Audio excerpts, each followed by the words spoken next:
नमस्कार, बहुत बहुत स्वागत और अभिनंदन आप सभी का द डिबेट में। मैं ब्रजेश मिश्रा हूं। बहनों भाइयों, तीसरे दौर की भी वार्ता आज बिना नतीजा के समाप्त हो गई है। किसानों और सरकार के बीच संवाद के जरिए फिलहाल कोई समाधान निकलने के रास्ते एक एक करके बंद होते जा रहे हैं। यह बेहद चिंता का विषय है क्योंकि देश का किसान सड़कों पर है। दिल्ली बॉर्डर पर लाखों किसान डेरा जमाए हुए हैं। भारत की सरकार और किसानों के बीच कोई सहमति नहीं बन पा रही है। यह अत्यंत और घोर चिंता का विषय है क्योंकि इस वक्त कोरोना काल चल रहा है, भीषण ठंड पड़ रही है दिल्ली के भीतर और उस वक्त हमारे किसान भाई सड़कों पर हैं। ये निश्चित तौर पर यह बात विचलित करती है, परेशान करती है और हमें ये सोचने पर मजबूर करती है कि हम किसानों के लिए क्या ऐसा बेहतर समाधान लेकर आएँ ताकि ये किसान भाई राजी खुशी वापस जाकर अपने काम धंधा में फिर से जुट जाएं, फिर से खेती बाड़ी शुरू कर सकें। आज 3 दिसंबर है। आज भी एक 7 घंटे की बैठक हुकूमत और किसानों के बीच चली। एक भी बिंदु पर दोनों के बीच सहमति नहीं बनी। डेडलॉक जो अक्टूबर के महीने में था, 14 अक्टूबर की बैठक में, आज 3 दिसंबर की बैठक में भी वही हुआ। अब एक नई तिथि आई है कि अब वापस 5 दिसंबर को बैठेंगे। लेकिन मैंने पहले भी कहा, किसी एक को झुकना पड़ेगा, किसी एक को पीछे हटना पड़ेगा, किसी एक को सहमति का समाधान निकालना पड़ेगा, किसानों को भी, सरकार को भी। क्योंकि बातचीत का जो अंतहीन सिलसिला शुरू हुआ है, यह आंदोलन को और बढ़ाएगा, किसानों में नाराजगी के स्तर को बढ़ा सकता है। किसानों का कहना है कि एमएसपी गारंटी की जाए, एपीएमसी एक्ट के तहत बनी हुई स्थापित सरकारी मंडियों के साथ साथ अगर प्राइवेट मंडियां बनती हैं, रेट एक होने चाहिए, टैक्सेस एक होने चाहिए। तीनों कानून में आमूलचूल परिवर्तन की मांग किसान कर रहा है। तो क्या, और भारत सरकार फिलहाल कोई आश्वासन देने की स्थिति में नहीं है। अभी थोड़ी देर पहले कृषि मंत्री का हमारे पास स्टेटमेंट आया जिसमें उन्होंने कहा कि फिलहाल एमएसपी को तो नहीं छेड़ा जाएगा और व्यापारियों की और जो किसानों की और जो मांग है हम उन पर विचार कर रहे हैं। लेकिन वो कौन सी मांगे हैं कि एसडीएम कोर्ट की बजाय तक जा सकते हैं, आप कोर्ट डायरेक्ट नहीं जा सकते हैं तो कोर्ट जाने का प्रावधान खोलेंगे। कोई भी पैन नंबर लाके खरीदारी नहीं कर सकता, रजिस्ट्रेशन ओपन करेंगे ट्रेडर्स का। पर किसानों की जो मूल मांग है वो मूल मांग है एमएसपी, मिनिमम सपोर्ट प्राइस, न्यूनतम समर्थन मूल्य उनकी उपज का। उसकी गारंटी उनको इस बिल में चाहिए, इस कानून में चाहिए। तो क्या सरकार देना चाहती है? क्या सरकार की मंशा है? किसानों का कहना है कि आज 7 घंटे की बैठक जो चली है वो बेनतीजा रही है। सरकार हमारी मांगे नहीं मान रही है। हम सरकार की ना तो चाय पिएंगे ना खाना खाएंगे। सरकार को आमंत्रित करते हैं कुछ सिंघू बॉर्डर आए, हम वहां उनको चाय पिलाते हैं, वहां उनको भोजन कराएंगे। तो बातचीत का रास्ता नहीं निकल पा रहा, यह चिंता का विषय है। भारत सरकार को भी अपने वरिष्ठ मंत्रियों को लगाकर इस पर कुछ पहल करनी चाहिए। मैं तो कहता हूं कि एक अपोजिशन के साथ सर्वदलीय बैठक बुला ली जाए इस कानून पे, किसानों के प्रतिनिधियों को भी बुलाया जाए, समाज के मानिंद लोगों को भी बुलाया जाए और एक ओपन फोरम पर चर्चा हो इस विषय पे। तभी इन मुद्दों को आप रिजॉल्व कर पाएंगे। इस बिल को कोई अपने ईगो से ना जोड़े। अगर किसानों को इस बिल पर सहमति नहीं तो सरकार विचार करे, और सरकार को विचार करना ही चाहिए क्योंकि जब इतनी बड़ी तादाद में हमारे किसान भाई दिल्ली बॉर्डर पर जमे हैं और अपनी मांग पर अड़े हैं तो नतीजा तो कुछ निकल नहीं रहा है। तो इसका समाधान क्या है? समाधान है संवाद, संवाद के स्तर को बढ़ाना। मैंने पहले भी कहा था कि डेमोक्रेसी में पेचीदा से पेचीदा मामलों का भी रास्ता समाधान संवाद के जरिए निकलता है। संवाद शुरू हुआ, अच्छी बात है, लेकिन संवाद के जरिए बात बन नहीं रही है, एक स्टेप भी हम आगे बढ़ नहीं पा रहे हैं, यह दूसरी चिंता का विषय है। यानी अब संवाद के स्तर को बढ़ाना पड़ेगा। सरकार को अपने सीनियर मिनिस्टर्स को भी इंगेज करना पड़ेगा इस बातचीत में। अपोजिशन या फिर इंटेलेक्चुअल क्लास या वो लोग जो समाज में एक प्रभावकारी भूमिका रखते हैं, उनके साथ भी एसोसिएट होना पड़ेगा। इस संवाद के स्तर को बढ़ाना पड़ेगा। विपक्ष भी विश्वास में नहीं लिया सरकार ने और किसानों को भी साथ विश्वास में नहीं लिया। नतीजा आज इस कानून को लेकर इतना उग्र और भयंकर प्रदर्शन, किसान मानने को तैयार नहीं, 1 इंच पीछे हटने को तैयार नहीं। तो फिर बातचीत कैसे होगी, रास्ता कैसे निकलेगा? और मेरी चिंता यह है कि समाधान क्या है इसका। हमें समाधान के विषय पर बात करनी होगी, क्योंकि इस प्रकार से अगर गतिरोध कायम रहा तो ये पंजाब, हरियाणा, उत्तर प्रदेश, राजस्थान, खुद दिल्ली, इनकी अर्थव्यवस्था को बहुत बुरी तरह प्रभावित करेगा। देश में एक अनरेस्ट का वातावरण बन रहा है। किसानों की 5 बड़ी मांगे हैं जिनको सरकार को सुनना चाहिए, रास्ता निकालिए कुछ। और अगर एग्रीकल्चर मिनिस्टर्स हैंडलिंग में कुछ प्रॉब्लम आ रही है तो सीनियर मिनिस्टर्स लगाए जाएं।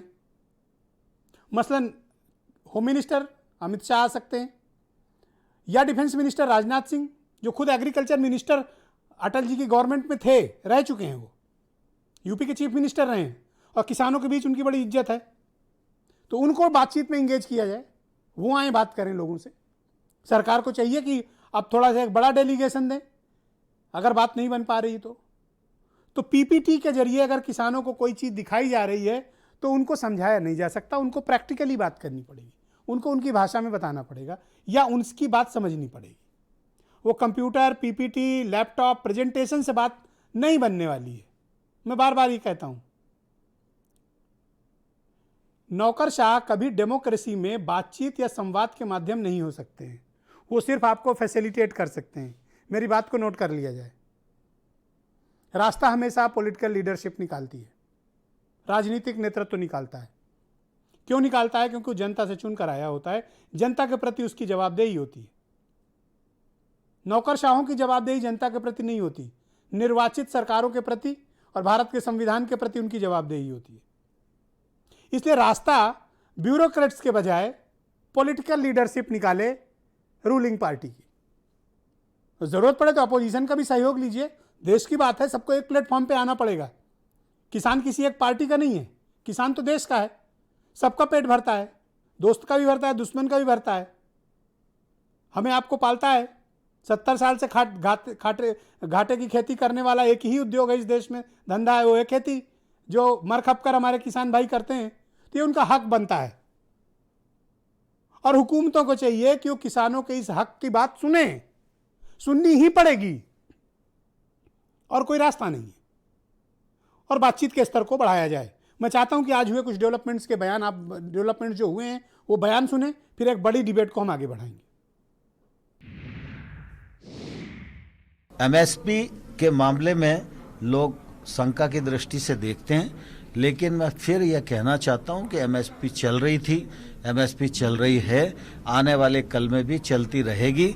इसकी आश्वस्ति भी हम किसान भाइयों को दिलाएंगे। मुझे लगता है आज बहुत अच्छे वातावरण में चर्चा हुई है और किसानों ने बहुत ठीक से अपने विषयों को रखा है।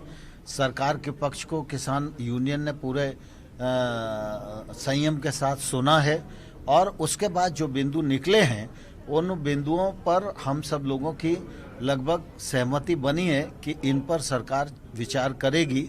तो परसों बैठेंगे तो इस बात को और आगे बढ़ाएंगे।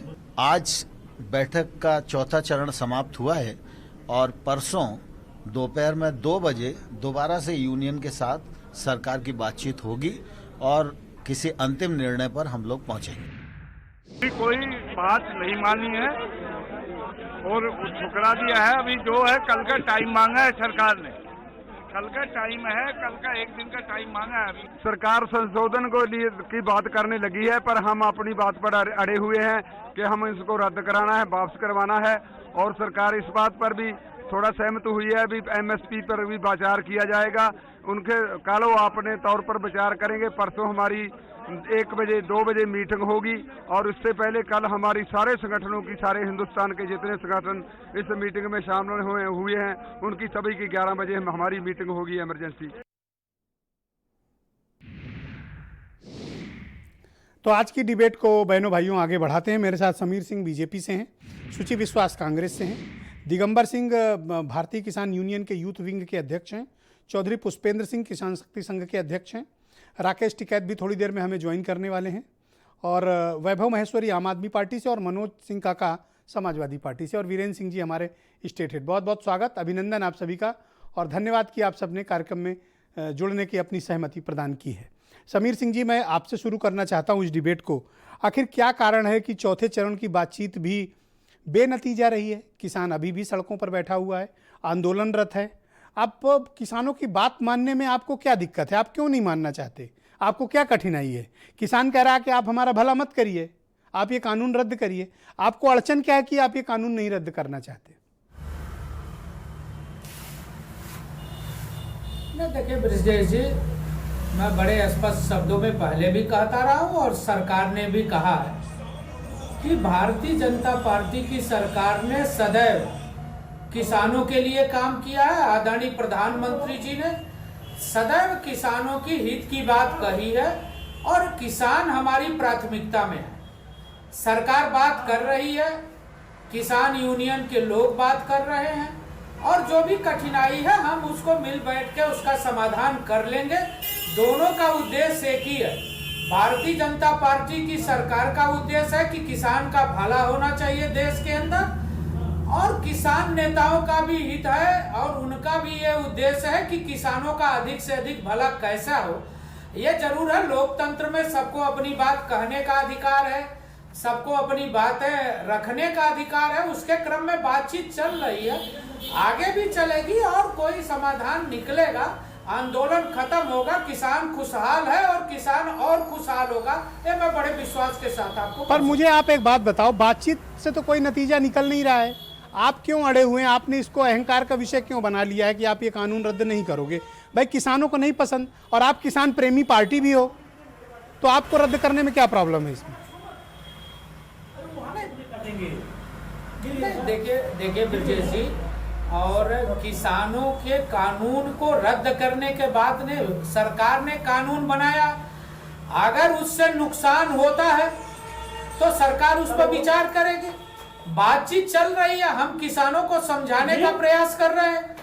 आज कृषि सचिव ने अपनी बात रखी, आदरणीय मंत्री जी ने, नरेंद्र सिंह तोमर जी ने अपनी बात रखी है, किसान प्रतिनिधियों ने बात रखी है। अगर बातचीत अच्छी न होती, सकारात्मक न होती, तो 7 घंटे बात किसानों से हुई है, 1 घंटे भी बात नहीं चलती। इस नाते मैं बड़े विश्वास के साथ कह सकता हूं कि भारतीय जनता पार्टी की सरकार किसान हितैषी सरकार है, और सरकार ने किसानों के लिए जो फैसले किए हैं और किसानों को जो दिया है वो इतिहास में मील का पत्थर साबित हुआ है। अच्छा। चाहे वो किसी भी प्रकार का किसान हो। और ऐसा करता हूं ना कि दिगंबर सिंह मेरे साथ गाजियाबाद से जुड़े हुए हैं, हमसे नाराज नहीं है। ओके, दिगंबर सिंह गाजियाबाद से जुड़े हुए और ये धरना स्थल पर बैठे हुए हैं। ये भारतीय किसान यूनियन की जो यूथ विंग है उसके स्टेट प्रेसिडेंट हैं। भाई दिगंबर, आप मुझे बताइए कि आज की बातचीत से कोई सकारात्मक हल या परिणाम या नतीजा निकलता हुआ आपको दिखाई देता है, या फिर सरकार भी अड़ी हुई है और आप लोग भी अड़े हुए हैं? देखिए, किसान तो अड़ा हुआ है नहीं। आज लंबी बातचीत हुई, सरकार को समय रहते हुए बातचीत करनी चाहिए थी। देखो, बीमारी कोई जब ज्यादा बढ़ जाती है तो फिर परेशानियां भी ज्यादा होती हैं उसके समाधान के लिए। तो बड़ी समस्या सरकार ने पैदा की है, इसके लिए सरकार जिम्मेदार है। बहुत दिन से, जब से ये अध्यादेश आए तभी से किसान आंदोलित है। किसान लगातार कह रहा है कि बिना हमारी सहमति के आप इन बिलों को क्यों लाए, तो तब से किसान से किसी ने बात नहीं की। आज किसान सड़कों पे आ गया। पहले सड़कों पर आने से रोकने की नीति जो है वो बनाई गई। किसान जब हरियाणा और पंजाब से चला तो सड़कें खोद दी गई, पानी की बौछार की गई, उनको खालिस्तानी आंदोलन बताया गया। उससे किसान का गुस्सा भड़का है, और उस गुस्से को अभी शांत कर पाने में सरकार पूरी तरह से नाकाम दिखाई दे रही है। सरकार को गंभीरता से सुनना चाहिए। अभी भारतीय जनता पार्टी के हमारे मित्र कह रहे थे कि हमारी सरकार किसान हितैषी सरकार है, किसान के लिए हम सदैव चिंतन करते हैं। तो मैं पूछना चाहूंगा, किसान को क्या दिया? भाई, किसान को आपने आमदनी दुगनी करने की बात कह के वोट ले लिया, तो उसकी आमदनी कितनी दुगनी कर दी आपने? ये सारी चीजें, ये सारे सवाल है हमारे। आप क्या चाहते हो कि ये तीनों कानून रद्द कर दिए जाएं या इसमें कुछ संशोधन कर दिया जाए? आपकी बेसिक डिमांड्स क्या हैं? देखिए, कानून रद्द करना हमारी डिमांड है, जो खामियां इनमें है सरकार उनमें संशोधन के लिए, सुधार के लिए तैयार हो, न्यूनतम समर्थन मूल्य पर खरीद की गारंटी सरकार दे, ये हमारी मुख्य डिमांड है। लेकिन सरकार कह रही है कि आपको हम निजी मार्केट प्रोवाइड करा रहे हैं, 30 दिन के अंदर पेमेंट गारंटीड है जो प्राइवेट कंपनियां खरीदेंगी, आपकी आमदनी इससे बढ़ेगी, तो आपको क्यों नहीं मंजूरी है? नहीं, वो निजी मार्केट जो सरकार हमें उपलब्ध कराना चाहती है, पश्चिमी उत्तर प्रदेश में अभी धान की खरीद चल रही है, पूरे उत्तर प्रदेश में चल रही है धान की खरीद। धान की खरीद के क्या हाल है, वो प्राइवेट एजेंसियां जो उपलब्ध सरकार हमको कराना चाहती है, वो एजेंसियां कहां थी जब धान किसान का 800 रुपए में लूटा गया? भाई एमएसपी पे क्यों नहीं खरीद हो पाई? वो प्राइवेट एजेंसियां कहां थी? तो आप ये चाहते हैं कि प्राइवेट और सरकारी दोनों मंडियों में अगर होता है तो सेम रेट पे खरीदारी हो? भाई न्यूनतम समर्थन मूल्य की गारंटी हो, मार्केट ऊपर जाए ऊपर खरीद हो, लेकिन न्यूनतम समर्थन मूल्य एमएसपी उसको कहते हैं कि न्यूनतम समर्थन मूल्य से कम पे खरीद नहीं होगी। लेकिन नीति तो आयोग गारंटी कहता है किसान कि को इससे चाहिए। आप लोग की आमदनी बढ़ेगी और आप लोगों को समय से पेमेंट मिलेगा और आपको सुविधाएं मिलेंगी और आपके लिए एक बहुत बड़ी प्राइवेट मार्केट ओपन हो जाएगी, ऐसा नीति आयोग कहता है।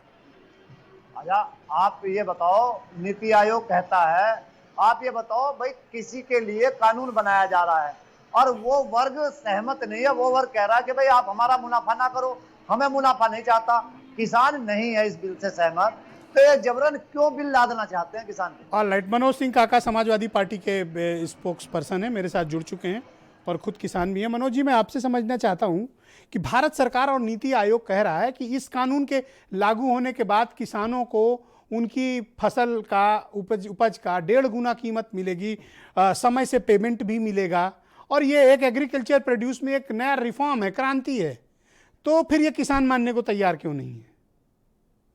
देखिए, इसको इस तरह से मैं कहना चाहूँगा कि जब घर में ठंडे चूल्हे पर खाली पतीली है तो बताओ कैसे लिख दें कि फागुन की धूप नशीली है। जब किसान जिसके लिए आप कानून आपने बनाया है वही किसान प्रत्यक्ष को प्रमाण की तो आवश्यकता होती नहीं। पूरे देश के अगर आप देख लें तो सिर्फ 21 फसलों की एमएसपी तय है, अगर उसका भी आप आकलन कर लें तो क्या हालात है देश में, उसमें भी मात्र 20 से 22% भी इतने दबाव के बावजूद जब एमएसपी तय थी तब 20 से 22% ही किसान अपनी फसल को उस पर बेच पा रहा है। इतने तरह के बिचौलिए लगे हुए हैं। तो जब एमएसपी को आप खत्म कर देंगे, आपने जिस वर्ग के लिए आपने कानून बनाया साहब, जब वही वर्ग नाराज है एमएसपी के होते हुए, मैं कह रहा हूं कि अब तक संविधान में जब 98 संशोधन किए जा सकते हैं तो जो देश का अन्नदाता है, जो देश का पालनहार है, अगर वह सिर्फ एक सवाल कर रहा है, एक सवाल है उसका कि आप हमारी एमएसपी सुनिश्चित कर दो, तो सरकार को उसके एमएसपी सुनिश्चित करने में क्या दुश्वारियों का सामना करना पड़ रहा है। आप पूरे देश को स्वदेशी का आपने नारा दिया, तो आप क्या चाहते हैं कि तीनों कानून रद्द हों? उद्योगपतियों को आप क्या तीनों कानून रद्द कराने की डिमांड करते हैं?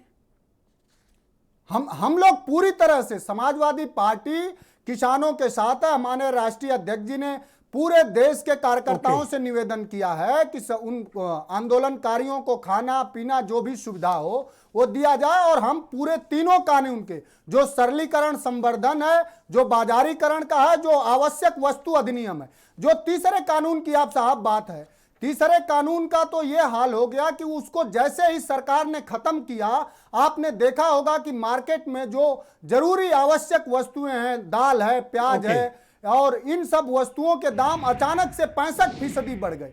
तो इस कानून से ऐसा नहीं है कि सिर्फ किसान का ही नुकसान हो रहा है। इस कानून से किसान का और आम आदमी का, गरीब का, सबका नुकसान सुनिश्चित है और इस कानून से सिर्फ उद्योगपति को ही लाभ होने वाला है। Thank you. सुचि विश्वास कांग्रेस की स्पोक्स पर्सन है। सुचि जी, आज चौथे चरण की बातचीत भी बेनतीजा हुई, निकल गई। मेरा यह सुझाव था भारत की सरकार को भी, और हम लोग लाइव टेलीविजन पे बैठे हैं, हम इस पर यह सुझाव देना चाहते हैं हम लोग कि इस पर बातचीत का और इंगेजमेंट का लेवल बढ़ाया जाना चाहिए, सीनियर मिनिस्टर इंगेज किए जाएं, थोड़ा 2 कदम सरकार को भी हटना चाहिए, 1 कदम किसान भी हटेगा, बातचीत का कोई रास्ता तो निकालना पड़ेगा ना, वरना ये डेडलॉक कब तक चलेगा। यह सरकार संवाद में नहीं विवाद में विश्वास रखती है। शुरू से आखिर तक इनका यही ट्रैक रिकॉर्ड है। प्रधानमंत्री जी गली मोहल्ला कूचे, इंटरनेट, मन की बात, आध्यात्मिक सत्संग, चाहे गंगा यात्रा, चाहे क्रूज, चाहे लेजर शो, चाहे शिव तांडव, लेकिन किसानों से संवाद के लिए अभी 26 जून को कॉन्स्टिट्यूशन डे पर भी 26 नवंबर को पीठासीन अधिकारियों को संबोधित करते समय उन्होंने कहा कि केवाईसी का फुल फॉर्म है नो योर कॉन्स्टिट्यूशन। खेती जो कि प्रांतों का विशेषाधिकार है संविधान के मुताबिक भी, उसमें भी प्रांतीय सरकारों की स्थिति आप देखिए, चाहे वो ग्रामीण सेस टैक्स हो, चाहे मार्केट टैक्स हो, और जो ये बहुत ऑर्डिनेंसेस की व्याख्या की आवश्यकता नहीं है, चाहे पराली के दौरान उन पर तरह तरह की पेनल्टी की गई हो। जिस तरह सरकार प्रत्यक्ष अप्रत्यक्ष रूप से जो 80-85% लोग खेती से शामिल हैं, तो साफ जाहिर है कि चौकीदारी की वफादारी उद्योगपति मित्रों के प्रति है।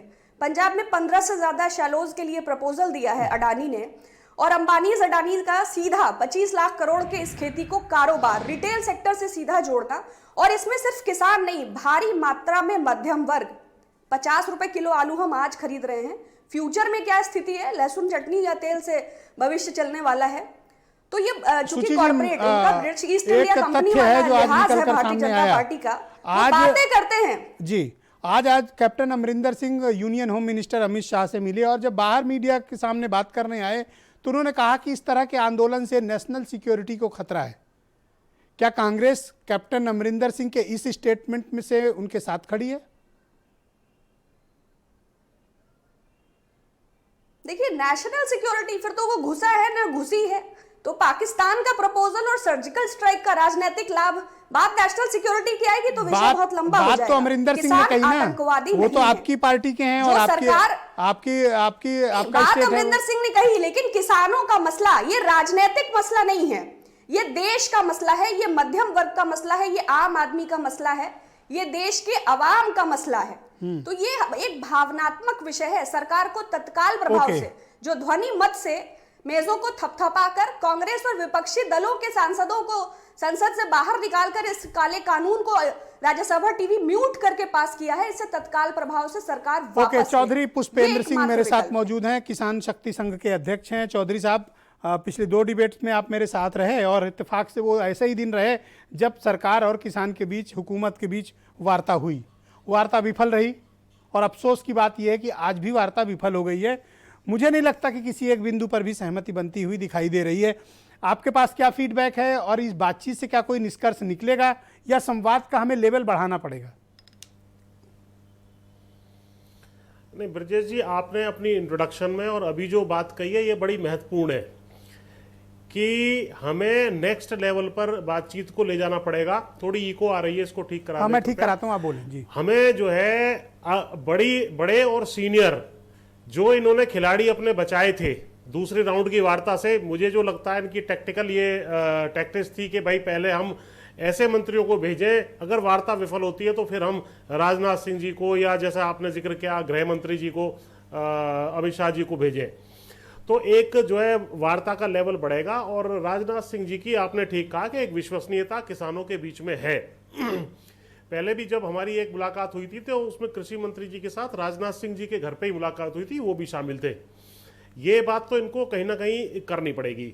दूसरा मुद्दा जो आया कि भाई आज कैप्टन अमरिंदर सिंह जी ने जो बयान दिया कि राष्ट्रीय सुरक्षा से जुड़ा हुआ मुद्दा है, उनका इशारा शायद खालिस्तानी एलिमेंट्स, और क्योंकि ये बॉर्डर का स्टेट है और इसमें 30-40 साल पहले जो है आतंकवाद और वो सब चीज़ें ज़्यादा रही थी, उस चीज़ के तरफ हो सकता है हो, लेकिन मेरा दूसरा एंगल है इसमें, वो इतनी गंभीर समस्या नहीं है, ना वो बनने वाली है। मुद्दा ज़्यादा ये है कि आप यदि किसानों को संतुष्ट नहीं करते तो आप अपनी खाद्य सुरक्षा को खतरे में डाल रहे हैं, और खाद्य सुरक्षा जब खतरे में डल जाती है तो वो राष्ट्रीय सुरक्षा भी खतरे में डल जाती है। ये कोई भी जो रणनीतिक चौधरी साहब क्या है, किसान जिन मुद्दों की मांग कर रहे हैं, मुझे ऐसा प्रतीत होता है कि हुकूमत उन कानूनों में किसी भी प्रकार का संशोधन या रद्दीकरण के प्रस्ताव को पर बात भी करने को तैयार नहीं है। किसानों का कहना है कि तीनों कानून रद्द हों, तो सहमति का कोई मार्ग तो हमें निकालना पड़ेगा ना। देखिए, इसी वजह से हमने ये कहा था कि जो रद्द होने वाली बात है उस पर क्या क्या प्रावधान है, जिस पे ऑब्जेक्शन है, उस पर विस्तार से चर्चा इससे पहले कर लेते, बनाने से पहले तो ज्यादा उचित होता। खैर चलो, अब बन गए हैं तो अब इसमें मुद्दा ये आएगा कि आप जो एमएसपी की बात कह रहे हैं, किसान, सारे देश का किसान कह रहा है कि एमएसपी प्राइवेट सेक्टर पे भी आप बाध्यकारी बना दें, आपके दर्शकों के लाभ के लिए मैं दोबारा बता देता हूं, क्योंकि ये चीज जानी बहुत जरूरी है कि इसका क्या प्रभाव पड़ेगा। काफी सारे लोग इसका विरोध करने लगते हैं कि भाई इससे तो ये हो जाएगा, वो हो जाएगा, आसमान टूट पड़ेगा। देखिए, खाद्यान्न की यदि मैं बात करूं तो 3 इसमें सेक्शन है। 30 करोड़ टन का खाद्यान्न का उत्पादन हमारे देश में हो रहा है। इसमें से 10 करोड़ टन 9-10 करोड़ टन किसान स्वयं अपने उपयोग में ले लेता है। 10 करोड़ टन जो है सरकार खुद खरीद लेती है। तो केवल ये मतलब 10 करोड़ टन का 1/3 हिस्सा बचता है जो प्राइवेट सेक्टर में जाता है व्यापार के लिए या बिकने के लिए। उस 10 करोड़ में से यदि हम ये मान लें 1 मिनट के लिए कि एमएसपी से 500 रुपए नीचे खरीदता है प्राइवेट व्यापारी, तो उसको 500 ज्यादा देने पड़ेंगे प्रति जो है क्विंटल। तो ये कैलकुलेशन 50,000 आपका ये कहने का मतलब है कि एपीएमसी की मंडी और प्राइवेट मंडी दोनों के रेट्स एक होने चाहिए जी। करेक्ट? नहीं, ये नहीं है। मतलब ये है कि जैसे एपीएमसी मंडी के अंदर एमएसपी की व्यवस्था लागू है, वही कम से कम जो है प्राइवेट सेक्टर में लागू है। मैं भी वही कहना चाहता हूं। एमएसपी से ऊपर कोई खरीदना चाहे तो कोई दिक्कत नहीं है। हाँ, पर मिनिमम उसका बेस रेट एमएसपी होना चाहिए, चाहे प्राइवेट सेक्टर खरीदे या गवर्नमेंट खरीदे। Correct? All right. Vaibhav Maheshwari, आज चौथे राउंड की बातचीत भी टल गई, बेनतीजा रही। और जिस प्रकार की चर्चाएं हो रही है ना कि एसडीएम कोर्ट को ऐसे करेंगे, किसानों की शंका हम दूर करेंगे, 4 राउंड में 7-7, 8-8 घंटे की बात के बाद भी बातचीत बेनतीजा है। हालात ये है कि किसान वहाँ चाय तक पीने को तैयार नहीं है। मतलब एक दूसरे से बातचीत का कोई मुझे नतीजा निकलता हुआ दिखाई नहीं दे रहा है 4 बैठकों के बाद। कारण क्या आपको लगता है? देखिए ब्रिजेश जी, कारण तो सबसे बड़ा ये दिखाई पड़ रहा है कि सरकार की नीयत बहुत खराब है। सबसे पहले तो मैं 2 टूक ये कहूंगा कि तीनों जो प्रावधान है कानून के, कॉर्पोरेट खेती के एमएसपी को ना दिए जाना और असीमित भंडारण और ट्रांसपोर्टेशन, इन तीनों चीजों को सरकार तुरंत वापस ले, खारिज करे। क्योंकि व्यवस्थाएं पहले भी थी, पहले भी हम कश्मीर का सेब यहां पर खाते हैं, आसाम की चाय यहां पर आती है, तो इस सब में कोई विशेष प्रावधान इन्होंने नहीं किया है। क्या इन्होंने किया है जो किसान को सिर्फ नुकसान पहुंचाएगा। एमएसपी यानी कि मिनिमम सपोर्ट प्राइस देने में क्या दिक्कत है? मिनिमम से ऊपर कोई खरीदना चाहे तो सही बात है, आप उसको खरीद लीजिए। और अगर सही नीयत से किसानों के लिए कोई कानून लाना ही होता तो किसानों से ही बात कर लेते। ये जो लोकतंत्र है ये खाली चुनाव प्रचार करके वोट ले लेने के बाद उसको भूल जाने का नहीं होता है। ये उनकी सम्मिलित राय के हिसाब से सरकार को चलाने का होता है। मान लीजिए कि मैं अपनी गाड़ी के लिए एक ड्राइवर रखता हूं और ड्राइवर उसके बाद ये कहे कि मालिक आप जहां चाहते हो मैं नहीं, वहां नहीं लेके जाऊंगा, क्योंकि अब आपने मुझे नौकरी पर रख लिया है, मैं आपको जहां चाहूंगा वहां लेके जाऊंगा, अब आप भूल जाओ।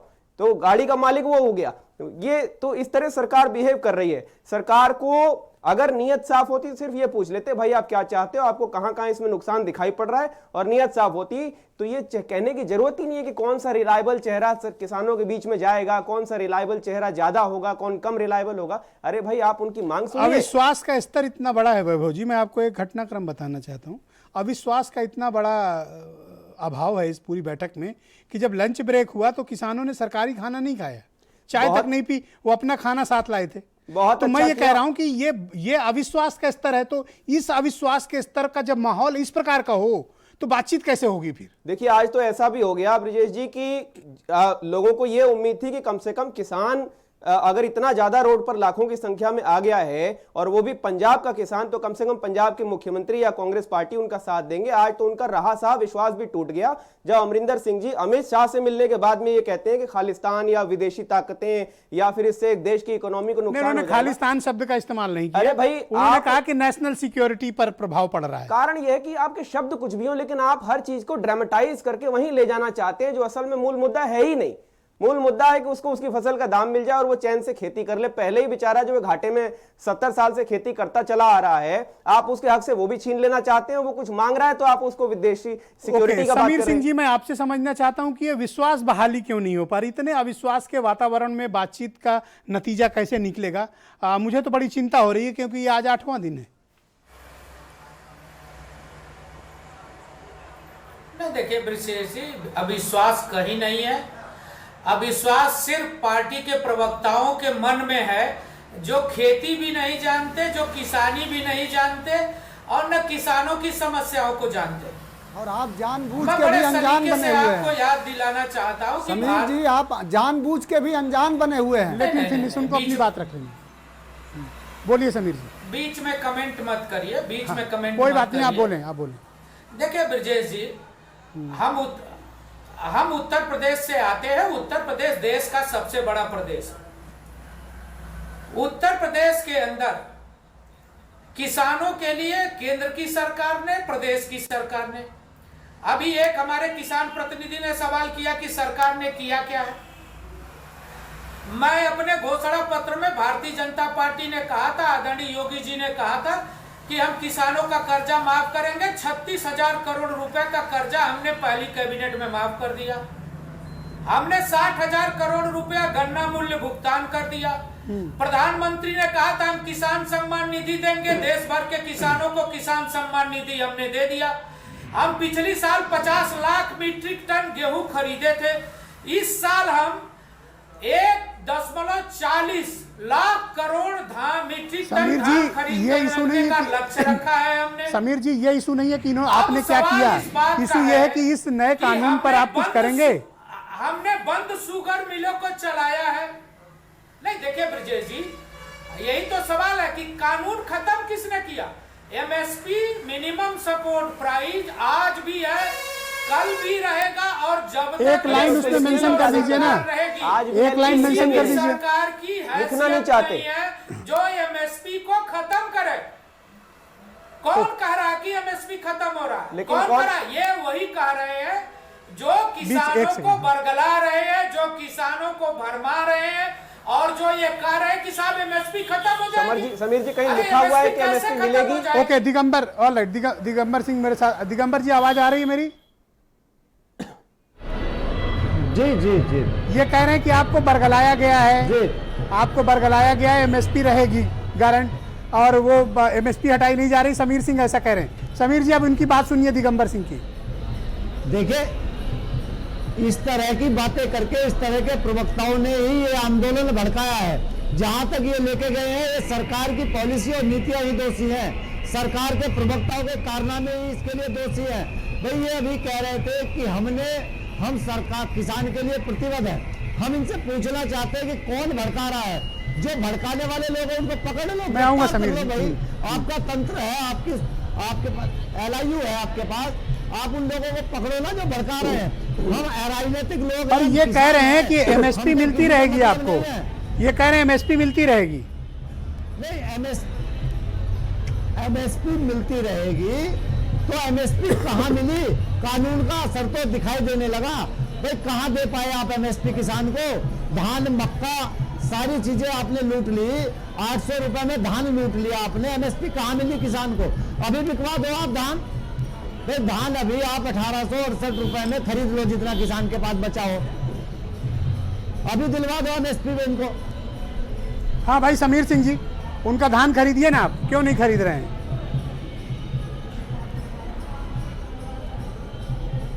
कोई भी ऐसा नहीं किसान है जो ये कहता है कि मेरा धान नहीं खरीदा गया।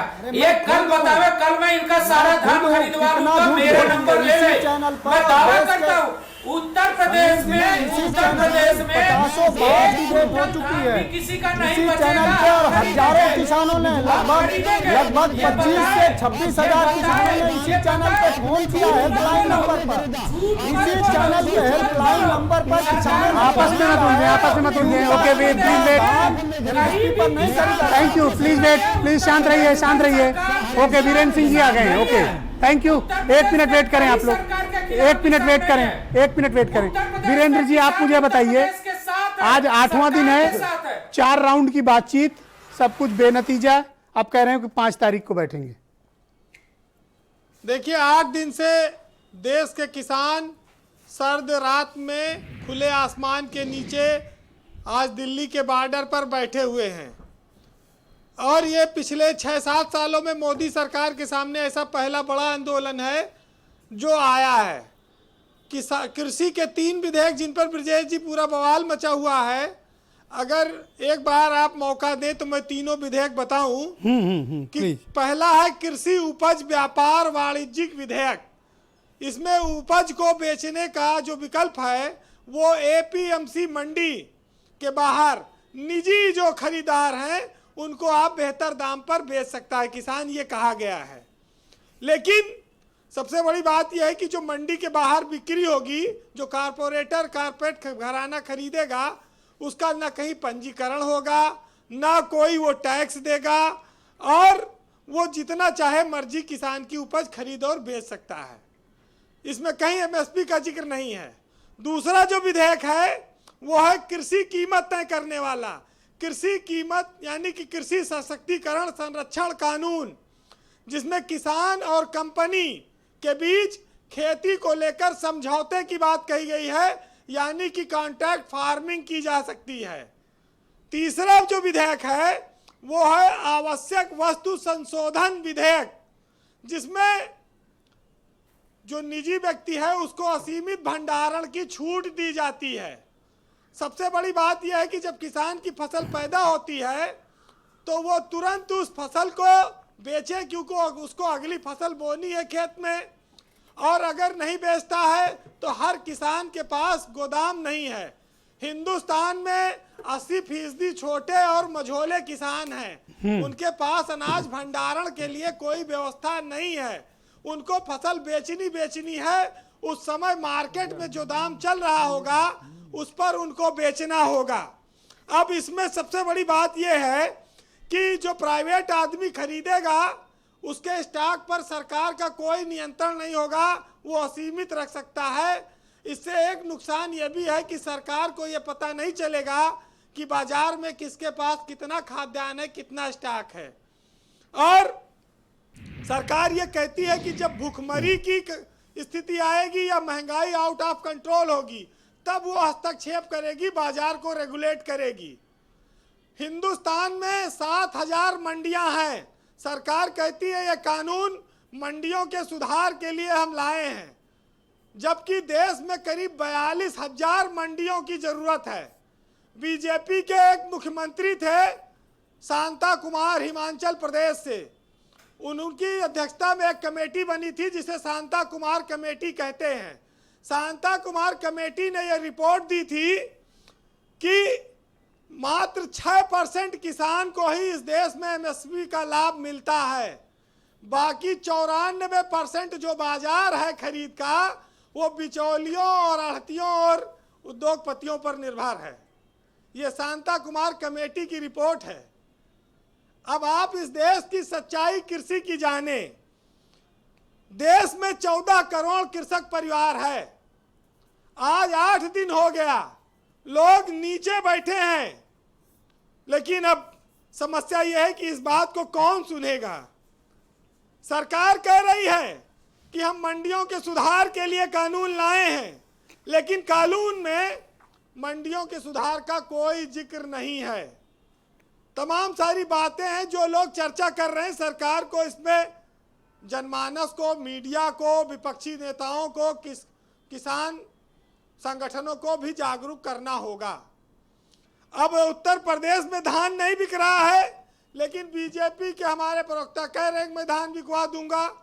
सरकार ने दबाव दिया तो कुछ जगहों पर धान बिकना शुरू हुआ, ये बात सही है, काफ़ी हद तक सुधार हुआ है, लेकिन अभी बहुत शिकायतें हैं उत्तर प्रदेश में। अगर आप आज धान बेचने जाइए तो 1 महीने आगे का टोकन मिलता है, और उतना दिन तक धान किसान कहाँ रखेगा। बरसात हो जाए, भीग जाए, चूहा काट डाले, बोरा फट जाए, कैसे वो बेचेगा। सच्चाई जो है उसको मानिए, बाकी अपनी अपनी बात तो सबको कहना आता है, लेकिन सत्ता अहंकार से नहीं चलती, संवाद से चलती है, बातचीत से चलती है। हमारे यहाँ इतिहास में राजाओं के लिए कहा गया, सरकारों के लिए कहा गया, और जो दुनिया में तानाशाह हुए उनके लिए कहा गया कि जिनको अपनी सत्ता पर बहुत अभिमान है वो कभी कब्रिस्तान या शमशान के पास भी जाया करें, क्योंकि वहाँ पर बहुत सारे ऐसे लोग दफन हैं, बहुत सारे ऐसे लोग चले जाते हैं जिनको ये गुमान था कि उनके बिना ये दुनिया नहीं चल सकती है। तो ये वक्त है, समाज है, जिनको ताकत मिली है वो झुककर जनता की सेवा करें, किसान की सेवा करें। इस देश के जनमानस को यही संदेश देना चाहिए सरकारों को जी। लेकिन अब पता नहीं कैसे। भाई हम तो, हमारे यहाँ लोग कहते हैं कि बेटी को मार डालोगे तो बहू कहाँ से पाओगे, और जरा सोचो किसान को मार डालोगे तो रोटी कहाँ से खाओगे। ये भी बातें हैं, लेकिन बिचौलियों और दलालों पर आज तक कोई कार्रवाई नहीं हुई। कितनी एफआईआर हुई धान खरीद में? जो एसडीएम एमएसपी पे धान नहीं बिकवा पा रहा है डीएम, उसको सरकार ने क्या सजा दी? आज तक कोई जानकारी नहीं आती। कानून बना है, कानून बना है, कानून क्या है किसी को मालूम ही नहीं है। कानून को लेके चाटे खाएं, ओढ़े बिछाए। अरे जब फायदा नहीं है भाई, हम कह रहे हैं कि हमको बुखार आ रहा है और डॉक्टर कह रहा है नहीं तुमको भैंस वाला इंजेक्शन लगा दें मोटा सा। बताओ, हम जब गोली ठीक हो सकते हैं टैबलेट से, तो हमें इंजेक्शन पूरे छेद कराने के शरीर में क्या जरूरत है? ये कह रहे हैं कि प्राइवेट हॉस्पिटल में आए हो तो अगर बुखार है तो वेंटिलेटर पर डाल दियो, वो किराया वसूलो। ये कोई नोचने का अड्डा है? किसान इस देश की तो हमारी विरासत है, हमारे सम्मान है, हमारा अन्नदाता है, उसका सम्मान करिए जी। लेकिन अब आप तो जान ही रहे हैं कि इस देश में ईमान बेचकर जो बेईमान होता है, आज की दुनिया में बस उसी का सम्मान होता है। जो लोग काला धन कमाकर किसानों को नोचकर बड़े बड़े आदमी बन गए, पूंजीपति बन गए, मंडियों में बड़े बड़े दलाल हैं, उनका हर जगह सम्मान होता है। और हमारे यहाँ तो रफीक सदानी ने एक बहुत अच्छा शेर लिखा है। नहीं, मेरे भी पसंदीदा शायर हैं वो। हाँ, फैजाबादी हैं और समीर सिंह तो उनको हमेशा पढ़ते हैं। जी वीरेन जी। तो मैं आज 4 लाइन सुनाता हूं उनको कि पाखंडी रहे छाव माँ और धूप में जली हम, हाँ। और जलपान करें नेता और भुगतान करी हम, और भारत के किसानन के दुर्भाग्य तनी देखो, और गेहूं का धरे दिल्ली और भूसा का धरी हम। जी बहुत बहुत शुक्रिया वीरेन जी, बहुत बहुत धन्यवाद। मनोज काका, मैं आपसे समझना चाहता हूं कि जब कृषि मंत्री कह रहे हैं कि एमएसपी को नहीं छेड़ा जाएगा, एमएसपी कंटिन्यू रहेगी, तो उनकी इस बात को मानने में कोई कठिनाई, कोई बुराई? कृषि मंत्री की बातों को जो एक बार एक समीर जी मैं आऊंगा, प्लीज वेट। हम एक कहावत है कि दूध का जला छाछ भी लोग फूंक के पीते हैं, तो कृषि मंत्री के बातों को लोग उसी तरह ले रहे हैं जिस तरह से प्रधानमंत्री के 15 लाख की बातों को लोगों ने लिया।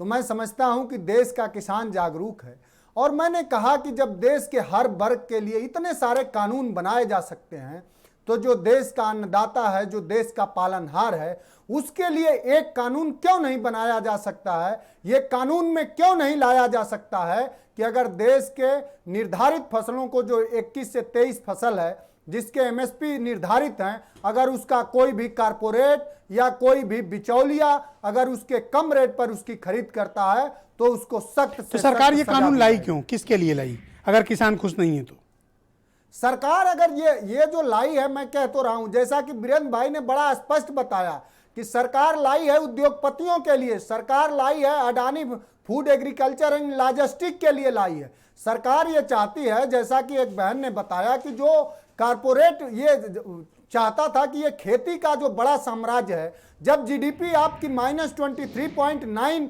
श्रिंक कर जाती है, उस दौर में भी कोई एक सेक्टर है जो आपके जीडीपी को खड़े रखता है, उठाए रखता है, एग्रीकल्चर हिंदुस्तान का, उसको भी अब कारपोरेट के लोगों की नजर है, और वो चंदा दे करके सीएसआर का पूरे भारतीय जनता पार्टी को पैसा दे के चाहते हैं कि देश के किसानों को खरीद लिया जाए। और ये सरकार, सर खत्म कर रहा हूं, ये सरकार ये उसी तरह से आंदोलनकारियों को खत्म करना चाहती है जिस तरह से अंग्रेजों ने आजादी की लड़ाई जो लोग लड़ रहे थे उसको खत्म करना चाह रहे थे। लेकिन अलग बात है कि अब वो किसान सावरकर को मानने वाले नहीं है। ओके, सुचि विश्वास जी, थैंक यू मनोज जी। सुचि विश्वास जी, सरकार का कहना है कि हम इस मसले पर खुले मन से विचार कर रहे हैं, लेकिन 4 बैठकों के बाद, घंटों की मीटिंगों के बाद मसला बेनतीजा है। सरकार कह रही है कि हम खुले मन से कर रहे हैं, और अभी किसानों का स्टेटमेंट आया है हमारे पास, वो कह रहे हैं कि हम बैठक का बहिष्कार करके बाहर निकले हैं। सरकार ने 1 दिन का और टाइम मांगा है, कल का, यानी 5 को फिर बैठेंगे। देखिए 73 सालों से अगर कोई व्यवस्था है और किसानों ने ऐसी कोई मांग नहीं की, तो जबरदस्ती उनका उद्धार और कल्याण करने के लिए सरकार क्यों प्रतिबद्ध है? और इतना ही अगर हमदर्दी थी तो स्वामीनाथन कमेटी लागू कर देते। जैसे बैंकिंग व्यवस्था ध्वस्त कर दी, जैसे जीडीपी ध्वस्त कर दी, जैसे अर्थव्यवस्था तबाह कर दी। क्योंकि अभी आपने कहा कि क्यों ना भरोसा करे कृषि मंत्री की बात पे, कहा था 50 दिन बाद किसी भी चौराहे पे मिलना। असंगठित क्षेत्र पूरा तबाह हो गया था। कहा था कोरोना की लड़ाई 21 दिन में महाभारत की तरह जीतेंगे। थाली बजाई, घंटा बजाया, दिया जलाया, आपने देखा क्या हालात हुए देश के। तो इस सरकार के पास ना बुद्धिमत्ता है ना मौलिकता है, अगर है तो प्रोपेगेंडा है, विज्ञापन है।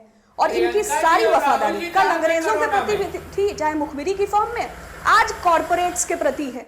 ये कॉर्पोरेट्स के प्रति, देश के टॉप 5 उद्यमियों के प्रति उनकी वफादारी है और 25 लाख करोड़ के कृषि कारोबार को रिटेल में कन्वर्ट कर उससे मुनाफा लेने की तैयारी है। क्योंकि कश्मीर से कन्याकुमारी तक सिर्फ भाजपा के कार्यकर्ता, भाजपा के नेता, भाजपा के मंत्रियों को ही इस 3 कानूनों में खासियत दिखाई दे रही है। बाकी किसी चैनल को, किसी बुद्धिजीवी को, अन्य दलों को, किसानों को, नॉर्मल आदमी को, क्योंकि किसानी खेती का सेगमेंट तो बहुत बड़ा है, 80-85% आदमी जुड़ा है और सेंसेक्स के मुताबिक 1 से 1.5 हेक्टेयर वालों की संख्या 65% से ज्यादा है। तो अगर इसमें कुछ भले वाली बात होती तो निश्चय ही निकल के आती।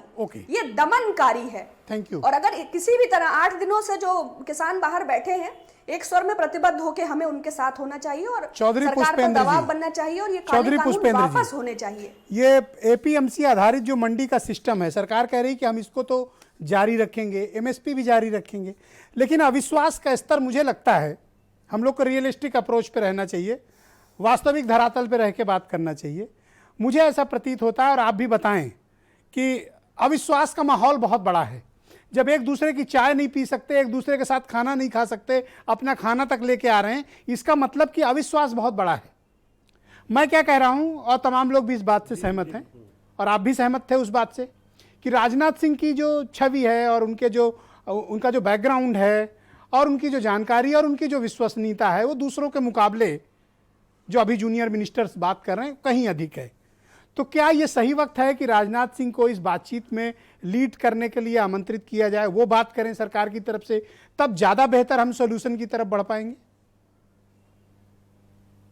नहीं, ये तो एक अच्छा सुझाव है, क्योंकि राजनाथ सिंह जी निश्चित रूप से जो है सीनियर हैं बाकी लोगों के मुकाबले। वो खुद किसान भी हैं, तो मुझे लगता है कि वो रियलिस्टिक अप्रोच रहेगी उनकी। हाँ जी, किसान भी रहे हैं और कृषि मंत्री भी रहे, तो सारी नीतियों को समझते हैं, क्योंकि हमारी खुद उनसे अनेकों मुलाकात कृषि के विषय पे होती रहती है, तो उनकी एक समझ है और उनका नेचर भी जो है वो एकोमोडेटिंग है कि ठीक है भाई, इसको इस तरीके से कर लिया जाए। जो मंडी की व्यवस्था के समाप्त होने की बात है, उसमें एक टैक्स का भी बहुत बड़ा, जो आपके दर्शकों तक बात जानी चाहिए, रोल है। देखिए, मैं आपको बताऊं कि पंजाब में 8.5% मंडी के अंदर टैक्स की व्यवस्था है और इस नए कानून में मंडी के बाहर कोई टैक्स नहीं लगेगा। तो निश्चित रूप से जो खरीद बेच होनी है वो बाहर होनी शुरू हो जाएगी, मंडी के अंदर का व्यापार बाहर शिफ्ट हो जाएगा और धीरे धीरे मंडी की व्यवस्था चरमरा जाएगी। ये आशंका निराधार नहीं है। तो इसमें किस तरीके से इसको टैक्स की एक रूपता लाई जाए दोनों जो है व्यवस्थाओं में, ये भी बहुत जरूरी है, क्योंकि एग्जिस्टिंग मंडी की व्यवस्था मजबूत रहे और दूसरी तरफ जो है प्राइवेट भी जो मजबूत रहे, तभी एक तरीके से चक्र है ये रथ के, तभी ये रथ आगे बढ़ सकता है। आपको लगता है कि 5 तारीख को कोई समाधान निकलेगा अगर प्रेजेंट सेटअप में ही बात हुई? देखिए, दोनों पक्षों को बिल्कुल अड़िग भी नहीं होना चाहिए। इनको एक ये बना लेना चाहिए कि भाई ये बिंदु तो हैं जो इन पे हम बात करके और इनको ये हमने हल निकाल दिया। जैसे एमएसपी की बात थी, कुछ किसान संगठन जैसे कह रहे हैं कि भाई बिल्कुल तीनों कानून को वापस करिए तत्काल, तो ठीक है, उसके कुछ बिंदु हो सकते हैं जिस पे आपको ऑब्जेक्शन है, आप उसको बात को रख सकते हैं। इसी प्रकार जो एमएसपी की व्यवस्था है, अगर उसको लागू कर दें प्राइवेट सेक्टर में भी, तो कहीं ना कहीं किसानों को लगेगा कि सरकार कई कदम आगे बढ़ गई है जी, तो कहीं ना कहीं कोई हल निकलने की संभावना बीच में रास्ता निकालना पड़ेगा। Correct, all right. Vaibhav Maheshwari, मेरे पास जो सरकार ने जो जानकारियां उपलब्ध कराई, उसमें 8 प्रमुख बिंदु दिए गए हैं कि इस कानून से किसानों को क्या लाभ होगा।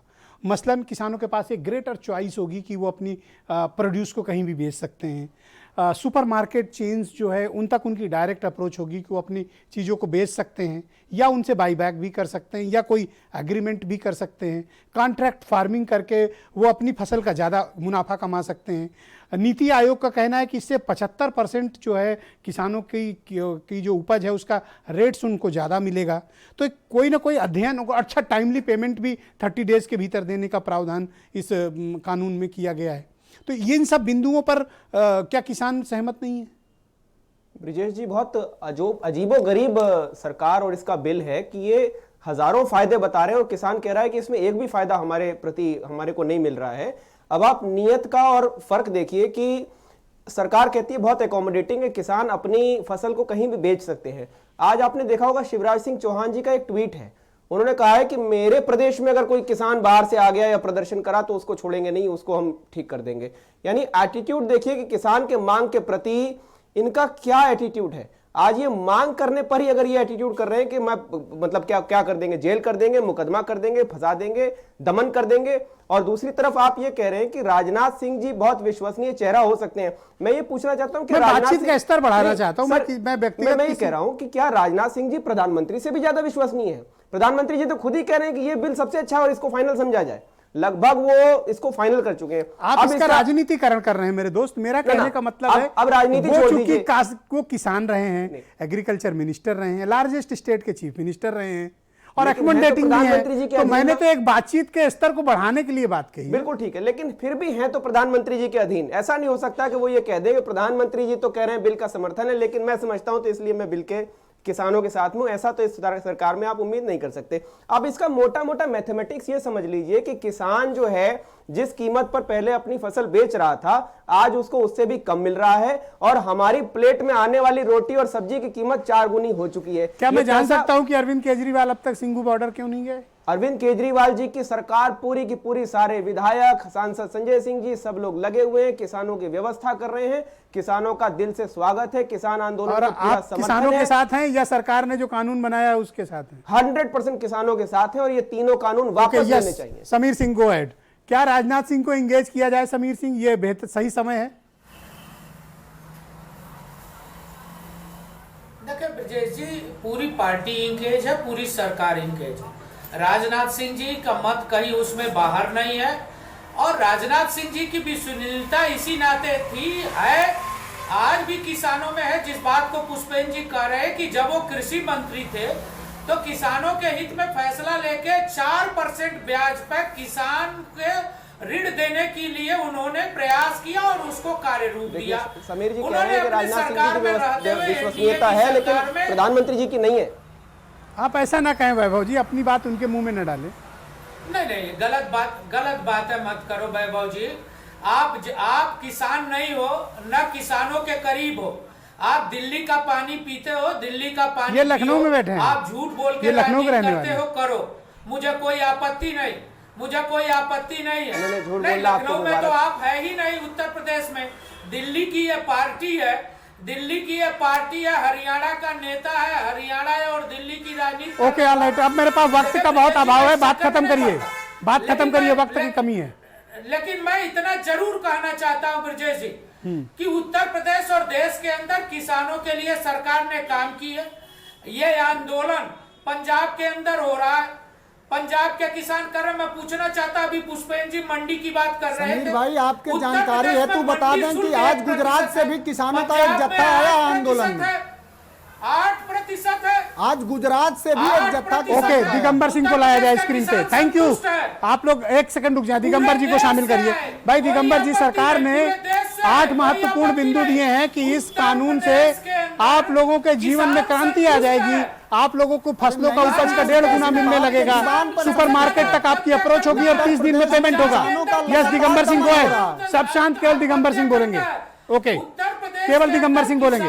Yes, Digambar Singh, go ahead. कहना चाहता हूँ कि किसान के हालात कोई आज ही खराब नहीं हुए।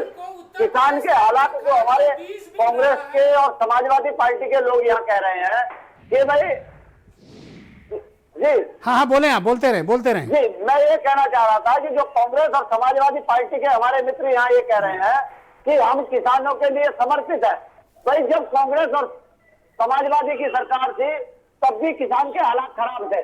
तो केवल अंतर इतना है कि जब आदरणीय टिकैत साहब ने आंदोलन की घोषणा की तो कांग्रेस ने मिल बैठ के बात की, नहीं तो किसान के हालात आज खराब नहीं है। भारतीय जनता पार्टी हिटलरशाही के साथ सरकार चलाने का काम कर रही है। मेरा तो इन लोगों से भी अनुरोध है कि सरकार हिटलरशाही से नहीं चलती है, सरकार कांग्रेस से बना के लोकतंत्र में बात सुनने से चलती है। 2018 में भारतीय जनता पार्टी के लोगों ने यही यूपी गेट में किसान लोगों पहले भी लाठी बजवा के भगवाने का काम किया, आज फिर हरियाणा के अंदर सड़कें खुदवाने का जो काम किया उसी